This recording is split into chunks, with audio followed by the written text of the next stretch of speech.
Shalom Ouvracha, dans notre génération, nous pouvons constater que bon nombre de religieux ont totalement perdu l'art du débat et de la confrontation d'idées, qui est pourtant une marque de fabrique du judaïsme. Lorsqu'ils sont incapables de répondre par des arguments de fond, certains recourent aux insultes, prononcent des anathèmes, usent de menaces, fouillent dans votre vie personnelle pour vous délégitimer et peuvent aller jusqu'à la violence physique. D'ailleurs, nous le voyons actuellement avec ces manifestations à Bnei Brak où des Haredim s'en sont pris à des policiers et ils s'en prennent régulièrement à des militaires, etc., etc.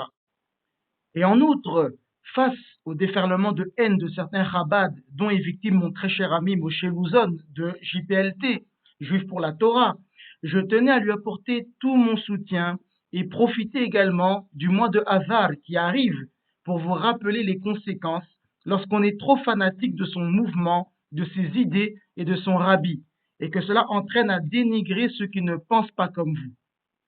On pourrait penser qu'une yeshiva est un havre de paix dans lequel on s'assoit pour apprendre jour et nuit la Torah et devenir quelqu'un de meilleur.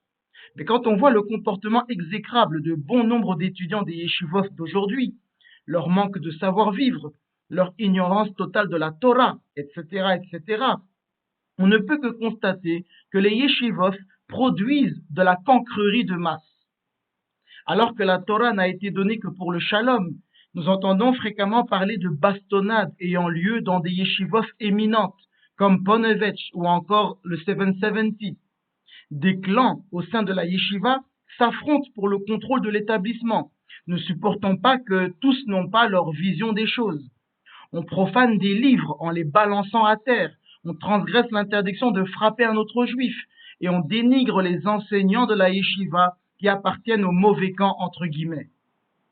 Que dire des chassidim appartenant à un groupe spécifique qui s'en prennent violemment à d'autres chassidim appartenant à un autre groupe différent, au point d'aller saccager une synagogue rivale, voire carrément de mettre le feu à leurs habitations.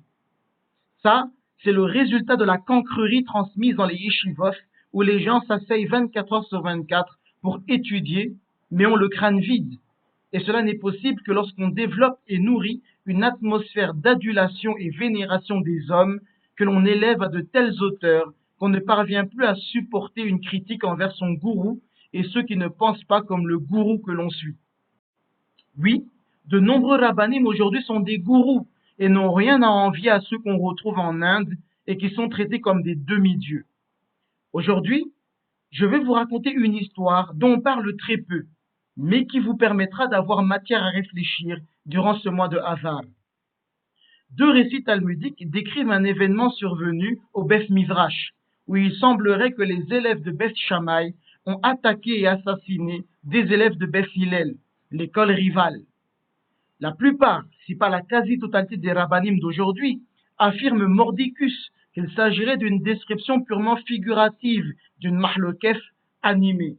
Cependant, de nombreux commentateurs considèrent que la description de ce meurtre au Beth Midrash était d'une réalité tragique et tout à fait littérale. Voici à votre écran une description de cet événement dans le Talmud Bavli à la Maseref Shabbat au Daf 17a, qui est la première de nos deux sources à rapporter l'incident. Sans entrer dans trop de détails, Shammai, exaspéré par une mahlokef avec Hillel au sujet de raisins, dégénéra en violence. Le Talmud rapporte qu'immédiatement, Shammai planta une épée dans le Beth Midrash et déclara que celui qui veut entrer entre, mais que personne n'en sorte. Ce jour-là, Hillel fut contraint de s'asseoir en signe de soumission devant Shammai, comme l'un de ses disciples. Ce fut un jour aussi terrible pour Israël que celui où fut fabriqué le veau d'or. Cette mention d'une épée est d'autant plus surprenante compte tenu de l'interdiction d'en introduire une dans un Beth Midrash. Nous savons que le jour où fut fabriqué le veau d'or fut celui où éclata une guerre civile, où des frères s'entretuèrent. En effet, la Torah déclare ceci. Moïse se plaça à la porte du camp et dit : À moi, ceux qui sont pour l'Éternel. Et tous les enfants de Lévi s'assemblèrent auprès de lui. Il leur dit : Ainsi parle l'Éternel, le Dieu d'Israël. que chacun de vous mette son épée au côté, traversez et parcourez le camp d'une porte à l'autre, et que chacun tue son frère, son parent. » Les enfants de Lévi firent ce qu'ordonnait Moïse, et environ 3000 hommes parmi le peuple périrent en cette journée. En raison de la comparaison de cet événement du Beth Midrash avec l'événement du veau d'or, certains y voient l'indice très clair d'une véritable bataille, d'une véritable guerre civile et boucherie entre les élèves de Beth Shammai et ceux de Beth Hillel. Voici à présent à votre écran la description des événements tels que rapportés par notre deuxième source, à savoir le Talmud Yerushalmi dans la Maseret Shabbat au chapitre 1, la halakha numéro 4. Ici, il est rapporté que les rabbanim se rendirent chez Hanania ben Garon dans sa chambre haute. Là, ils comptèrent les rabbanim et constatèrent que ceux de Beth Shammai étaient majoritaires. Ils parvinrent donc à imposer ce jour-là 18 nouvelles lois conformes aux opinions halakhiques de Beth Shammai. Ceci semble être la description assez banale d'une séance de vote typique, jusqu'à ce que le Yerushalmi poursuive et nous dise que les élèves de Beth Shammai se tenaient en contrebas et commencèrent à tuer les élèves de Beth Hillel. Il a enseigné. 6 d'entre eux montèrent et les autres se tinrent au-dessus d'eux, armés d'épées et de lances.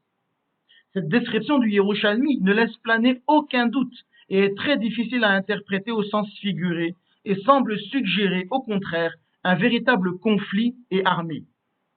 Curieusement, les 2 principaux commentaires, situés de part et d'autre de la page, divergent totalement quant à la question de savoir si un meurtre a eu lieu ou non. Selon le commentaire du Péné Moshe, Hillel dut se soumettre à Shammai, tandis que Beth Shammai massacrait littéralement les Talmivim de Beth Hillel. C'est ainsi que Shammai obtint la majorité des voix. Cependant, le commentaire du Korban Ha'eza réfute le récit violent de meurtre commis dans le Beth Midrash. Selon lui, Beth Shammai se contentèrent de menacer Beth Hillel s'il tentait de monter les escaliers. Ils se tenaient armés de lances et de piques pour empêcher Beth Hillel de progresser afin que Beth Shammai puisse obtenir la majorité des voix. Mais il conclut en disant que Dieu nous préserve de penser qu'il les ait réellement tués. Ainsi, nous constatons que les principaux commentateurs de cet événement sont fondamentalement divisés sur la question de savoir si des meurtres ont eu lieu ou non au Beth Midrash. Le Meiri Zeher Tzadik Livracha interprète le récit comme le massacre littéral des étudiants de Beth Hillel. Il affirme que les 18 lois promulguées ce jour-là ne seront jamais abrogées, car des vies ont été perdues. Il ajoute que Beth Hillel n'était pas les seules victimes, laissant entendre que les meurtres au nom de la Torah étaient plus répandus qu'on ne le pense. Il est d'ailleurs intéressant de noter que des preuves historiques semblent corroborer l'hypothèse selon laquelle la description talmudique faisait bien état de violence et de meurtre.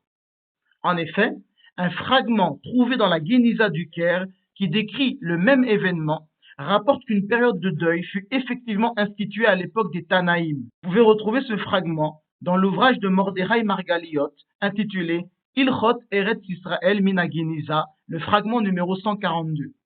Là-bas, il est dit, je cite, le 4 Adar, une dispute éclata entre les disciples de Shammai et ceux de Hillel, et de nombreuses personnes furent tuées.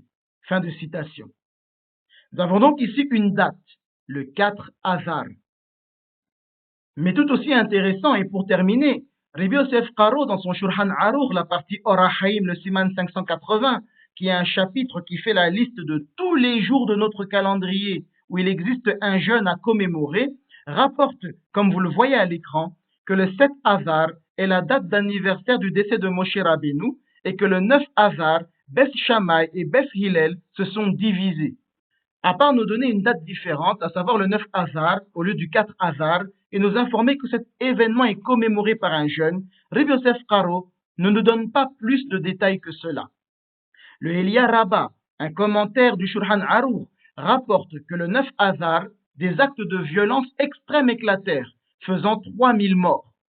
On dit qu'un nombre équivalent de personnes périrent également lors de l'épisode du veau d'or. Apparemment, des piyutim ou qinos furent composés pour être récités lors de ce jour de jeûne et commémorer ce désastre. Constatant certaines des atrocités qui se produisent encore aujourd'hui au sein des factions zélées de la communauté de la Torah, ayant vu ce qu'il s'est passé du temps de ces deux grandes écoles qui étaient Beth Shammai et Beth Hillel, nous ne pouvons que conclure qu'il n'y a rien de nouveau sous le soleil. Lorsque les gens pensent agir pour la gloire de Dieu et les Shem Shamaim, il devient impossible de les empêcher de faire ce qu'ils jugent nécessaire. Et cette indignation vertueuse, née du fait d'être du côté de Dieu, est si dangereusement ancrée dans la psyché qu'elle se transmet de génération en génération. Pensez bien à tout ceci durant ce mois béni de Hadar et en particulier quand on arrivera à la date du 9. Kol Tov, Hazak, Ovarour et Chodesh Tov à vous tous.